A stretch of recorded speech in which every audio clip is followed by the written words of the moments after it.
গত কয়েক মাস ধরে মধুমিতা সরকারের বিয়ে নিয়ে নেটপাড়ায় আলোচনার অন্ত ছিল না। পূর্ব নির্ধারিত দিনে দীর্ঘদিনের বন্ধু ও জীবনসঙ্গী দেবমাল্য চক্রবর্তীর সঙ্গে বিবাহ বন্ধনে আবদ্ধ হলেন তিনি। বসন্ত পঞ্চমীর রাতে জীবনের দ্বিতীয় ইনিংস শুরু করলেন ছোট পদ্মার পাখি। লাল বেনারসি আর সাবেকি সাজ, বিয়ের মণ্ডপে মধুমিতা ধরা দিলেন সাবেকি বাঙালি সাজে। পরনে টকটকে লাল বেনারসি, কপালে নিখুঁত চন্দনের কলকা এবং সোনার গয়নায় তাকে দেখাচ্ছিল অপূর্ব। অন্যদিকে ধুতি পাঞ্জাবিতে বর বেশে দেবমাল্যকেও বেশ মানিয়েছিল। ঘনিষ্ঠ আত্মীয় স্বজন এবং টেলিপাড়ার অল্প কয়েকজন বন্ধুর উপস্থিতিতেই এই বিয়ের অনুষ্ঠান সম্পন্ন হয়েছে।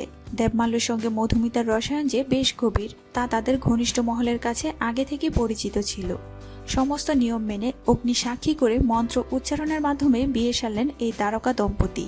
এদিন পায়ে হেঁটে মণ্ডপে পৌঁছান মধুমিতা। তার উপর থেকে চোখ সরানো ছিল দায়। মালা বদল, সিঁদুর দান, 7 পাক, সাবেকি বিয়ে সব রীতিনীতি মেনেই 4 হাত এক হয়েছে দুজনের। ছোটবেলার বন্ধু মধুমিতা দেবমাল্য, মাঝে বেশ কয়েক বছর যোগাযোগ ছিল না দুজনের, কিন্তু দ্বিতীয়বার কাছাকাছি আসার পর আর দেরি করেননি। একসঙ্গে বাকি জীবনটা কাটানোর সিদ্ধান্ত নিয়ে ফেলেন তারা। মধুমিতার দ্বিতীয়বার সংসার শুরু করার এই সিদ্ধান্তে খুশির হাওয়া তার ভক্তদের মধ্যে। সামাজিক মাধ্যমে শুভেচ্ছা বার্তায় ভরিয়ে দিয়েছে সহকর্মীরা অভিনেত্রীকে। নেটিজেনেরা বলছেন নতুন ইনিংস খুব ভালো কাটুক। অভিনেত্রী মধুমিতা সরকারের বিয়ের ভিডিওটি দেখে কেমন লাগলো অবশ্যই কমেন্টে জানাবেন।